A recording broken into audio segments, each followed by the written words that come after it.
Om Swastiastu. Assalamualaikum warahmatullahi wabarakatuh. Shalom, namo buddhaya, salam sejahtera bagi kita semua, dan salam harmoni. Baik, perkenalkan saya Nila Kaputriani dengan NIM 241301135 dari kelas 3E.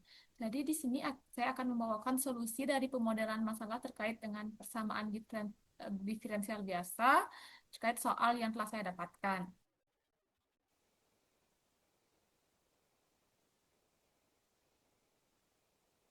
Nah, di sini saya mendapatkan soal nomor 15, yang mana untuk memudahkan saya dalam menjawab soal, karena soalnya dalam bentuk bahasa Inggris, saya terjemahkan ke dalam bahasa Indonesia.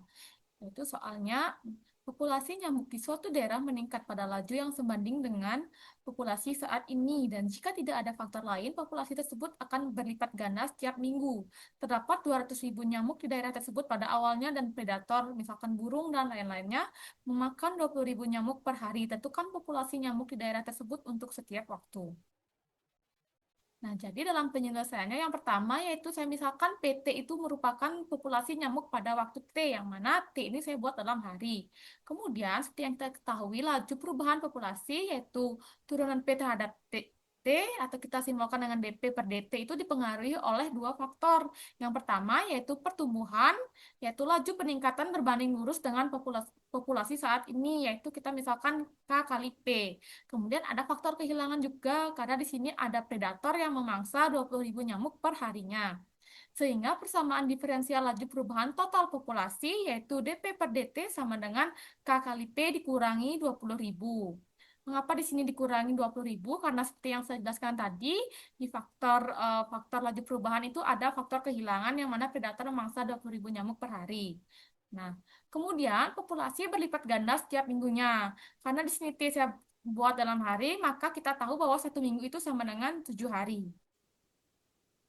Nah, kemudian di sini untuk mencari PT-nya kita dapat gunakan persamaan pertumbuhan tanpa predator terlebih dahulu, yang mana DP per DT itu sama dengan K kali P. Kemudian dengan persamaan diferensial terpisah, solusi dari PT itu dapat kita cari dengan DP per P sama dengan K kali DT. Nah, kita perhatikan bahwa kedua ruas ini untuk mencari solusinya kita dapat integralkan, yang mana integral DP per P sama dengan integral K kali DT. Didapatkan ln P sama dengan K kali T plus C1. Kemudian untuk mencari P-nya, kita dapat gunakan eksponensial yang mana E pangkat ln P itu sama dengan E pangkat KT plus C1. Nah, kemudian kita selesaikan P sama dengan E pangkat KT plus C1, yang mana P sama dengan C kali E pangkat KT, dengan C itu merupakan E pangkat C1. Nah, kemudian untuk menemukan nilai C, kita dapat menggunakan kondisi awal, yaitu pada saat T sama dengan 0, dengan populasi awal, yaitu P0, maka P0-nya sama dengan C kali E pangkat K kali 0 sama dengan C. Nah, kita dapatkan bahwa P0-nya sama dengan C. Kemudian kita substitusikan P0 sama dengan C itu ke persamaan PT sama dengan C kali E pangkat T, sehingga PT itu sama dengan P0 kali E pangkat KT. Nah, kemudian kita akan mencari nilai K-nya. Untuk mencari nilai K, kita gunakan solusi saat T sama dengan 7. Mengapa di sini kita gunakan T sama dengan 7? Karena seperti yang saya katakan tadi, T itu dalam hari, sehingga satu minggu kan kita tahu bahwa ada 7 hari. Maka P7 itu sama dengan 2 dikali P0. Mengapa demikian? Dikarenakan di awal sudah diketahui bahwa populasinya berlipat ganda setiap minggunya. Jadi setelah 7 hari dia berlipat ganda, sehingga P7 sama dengan 2 kali P0. Maka P0 kali E pangkat 7K sama dengan 2 kali P0, yang mana E pangkat 7K sama dengan 2. Kemudian untuk mencari nilai K-nya kita dapat menggunakan ln, yang mana ln E pangkat 7K itu sama dengan ln 2. Kemudian 7K sama dengan ln 2, yang mana K sama dengan ln 2 per 7.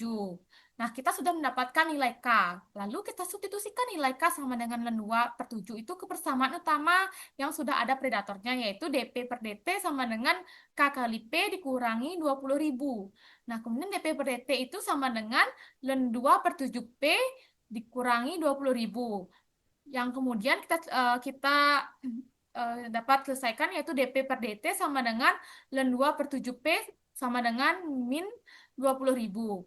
Jadi sekarang kita dapat selesaikan dengan faktor integrasi, yaitu mu T, yang mana mu T itu merupakan E pangkat integral min ln 2 per 7 dt sama dengan E pangkat min ln 2 per 7 T. Nah, kita sudah dapat faktor integrasinya, yaitu mu T. Kemudian kita dapat mengalihkan persamaan yang tadi itu dengan faktor integrasi mu T. Yang mana dp per dt dikali mu T dikurang ln 2 per 7 P dikali mu T itu sama dengan min 20.000 dikali mu T. Nah, kita dapatkan dp per dt E pangkat min ln 2 per 7T dikurangi ln 2 per 7P kali E pangkat min ln 2 per 7T itu sama dengan min 20.000 dikali E pangkat min ln 2 per 7T. Nah, kita tahu bahwa bentuk yang di sebelah kiri ini merupakan eh, suatu bentuk turunan, yaitu yang mana turunan dari DP E pangkat min ln 2 per 7T dt sama dengan min 20.000 E pangkat min ln 2 per 7T. Nah, kemudian untuk menyelesaikannya kita dapat integrasikan kedua ruas. Yang mana integrasinya yaitu integral DP E pangkat min ln 2 per 7T dt per dt itu sama dengan integral min 20.000 E pangkat min ln 2 per 7T dt. Nah, kita dapatkan P dikali E pangkat min ln 2 per 7T itu sama dengan min 20.000 dikali min 7 per ln 2 E pangkat min ln 2 per 7T plus C1. Kemudian PE pangkat min ln 2 per 7T itu sama dengan 140.000 per ln 2 E pangkat min ln 2 per 7T plus C1. Kemudian kita kalikan kedua ruasnya dengan E pangkat ln 2 per 7T. Karena di sini untuk mendapatkan hasil akhir P saja. Nah, kemudian kita dapatkan setelah mengalihkannya tadi, kita dapatkan PT itu sama dengan 140.000 per ln 2 plus C1 E pangkat ln 2 per 7T. Nah, sekarang kita dapat mencari C1-nya, yaitu kita dapat menggunakan kondisi awal lagi, yang mana P0-nya sama dengan 200.000. Maka, 200.000 itu akan sama dengan 140.000 per ln 2 plus C1 kali E pangkat ln 2 per 7 kali 0, yang mana 200.000 sama dengan 140.000 per ln 2 plus C1. Dan didapatkan C1 itu sama dengan 200.000 dikurangi 140.000 per ln 2. Nah, kita sudah mendapatkan nilai C1-nya. Kemudian kita substitusikan nilai C1 ke persamaan yang tadi, yang mana kita dapatkan PT itu sama dengan 140.000 per ln 2 plus 200.000 dikurangi 140.000 per ln 2 dikali E pangkat ln 2 per 7T. Nah, jadi didapatkan populasi nyamuk di daerah tersebut pada waktu T, yang mana T dalam hari, yaitu PT sama dengan 140.000 per ln 2 plus 20.000 dikurang 140.000 per ln 2 dikali E pangkat ln 2 per 7T. Nah, ini merupakan populasi nyamuk dalam setiap waktu dengan atau tanpa predator. Dapat diperhatikan bahwa yang biru ini merupakan populasi nyamuk tanpa predator dan yang oranye ini merupakan dengan predator. Jadi, kita dapat simpulkan bahwa misalkan tidak ada predator yang memangsa nyamuk itu per harinya, maka dapat dikatakan bahwa populasinya meningkat setiap waktunya. Namun di sini karena ada faktor predator yang memangsa nyamuk itu 20.000 per hari, maka pertumbuhan nyamuk itu akan menurun untuk setiap waktunya. Dapat dilihat pada garis yang warna oranye ini.